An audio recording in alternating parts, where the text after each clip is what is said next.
بسم اللہ الرحمن الرحیم۔ آج سپریم کورٹ میں 13 ممبر بینچ کے سامنے پاکستان تحریک انصاف کے بے کینڈیڈیٹس سنی اتحاد کونسل کے ریزرو سیٹوں کا کیس چل رہا ہے۔ آج بھی سپریم کورٹ نے الیکشن کمیشن کے وکیل کو سنا ہے، اٹارنی جنرل اپنے آرگومنٹس دے رہا ہے۔ سپریم کورٹ نے ڈائریکشن دی ہے کہ الیکشن کمیشن کا دونوں فارمولے، الیکشن کمیشن اپنے فارمولہ جو 2018 میں استعمال ہوا تھا اور وہ فارمولہ جو موجودہ 2024 میں استعمال ہوا ہے وہ کل سپریم کورٹ کے سامنے فائل کیا جائے۔ سپریم کورٹ کو اس بات پہ اپرائز کیا جائے کہ اگر انڈیپینڈنٹ کینڈیڈیٹ کو نکالیں تو سیٹیں کس تناسب سے ملے گی، اور انڈیپینڈنٹ کینڈیڈیٹ کو انکلوڈ کریں تو سیٹیں کس تناسب سے ملے گی۔ آج تک جو کیس چل رہا ہے، ججز صاحبان نے جو آبزرویشن دی ہے، ہم پر امید ہے انشاءاللہ تعالی یہ سیٹیں ہمیں ملے گی۔ یہ 78 سیٹیں ہیں جس میں 67 وومن کی اور 10 نان مسلم کی سیٹیں ہیں۔ یہ الیکشن کمیشن نے پاکستان تحریک انصاف کے پیڈ کینڈیڈیٹس سنی اتحاد کونسل کے لیے ریزرو رکھی تھی۔ الیکشن کمیشن نے ہمیں اس پوائنٹ پہ ریفیوز کر دیا تھا کہ آپ لوگوں نے، الیکشن پارٹی نے نہیں لڑا تھا، ایس آئی سی نے، اور لسٹ جمع نہیں کی تھی، لہذا آپ انٹائٹل نہیں ہے۔ ہمارا بھی یہی ہے کہ آئین کا آرٹیکل 51 اور آرٹیکل 106 بڑا کلیئر ہے، جس پارٹی کو ووٹ ملے ہو، آئین کی روح کا تقاضا یہی ہے کہ سیٹیں ان کو ملیں۔ ہم نے پر وقت اپنے نامینیشن پیپر میں ڈکلیریشن فائل کیا تھا، ہم نے پر وقت اپنی لسٹیں فائل کی تھی۔ یہ سپریم کورٹ کے ڈیسیجن کے پیش نظر تھا 13 جنوری کو کہ ہم سے بلہ بھی نشان بھی لے لیا گیا، اور ہمارے کینڈیڈیٹ کو نشانات الاٹ کرنے والے دن سپریم کورٹ کے فیصلے کے آنے سے پہلے آزاد کینڈیڈیٹ کے نشانات الاٹ ہوئے تھے۔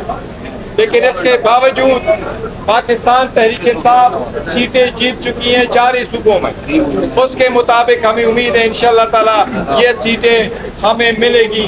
سپریم کورٹ انشاءاللہ کل اس کیس کو کنکلوڈ کرے۔ اینی کوسچن اگر ہے؟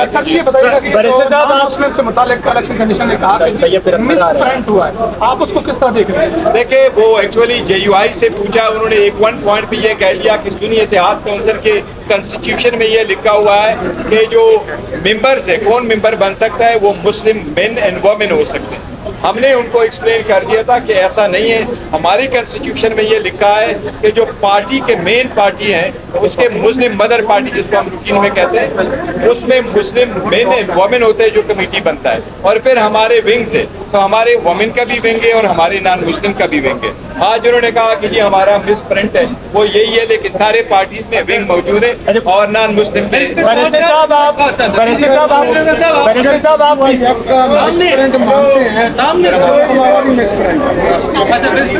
یہ بتائیے گا کہ عمر ایوب کا استعفیٰ جو ہے وہ قبول کر لیا کہ آپ نے بنائی ہے، ذرا تفصیل سے صحیح کا بطور سیکرٹری جنرل؟ دیکھیں، سیکرٹری جنرل عمر ایوب صاحب نے استعفیٰ دیا ہوا ہے۔ انہوں نے کہا کہ 2 سیٹوں میں سے میں ایک کرنا چاہ رہا تھا، میں کنسنٹریٹ کرنا چاہتا ہوں اپنا پارلیمنٹری رول پہ۔ خان صاحب کے ساتھ انشاءاللہ تعالیٰ کل ملاقات ہوگی۔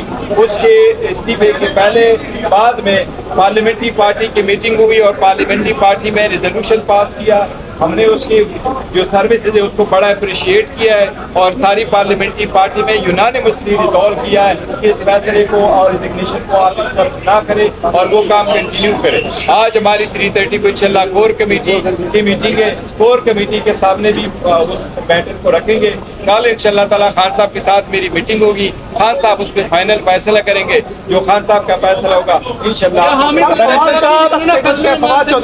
کمیٹی کا حصہ ہوں گے انشاءاللہ تعالیٰ، یہ بھی ہوں گے۔ مولانا ایک چیز بڑا میں کلیئر کروں، چیئرمین حامد رضا صاحب نے ضرور یہ کہا تھا کہ جو پاکستان تحریک انصاف کا فیصلہ ہے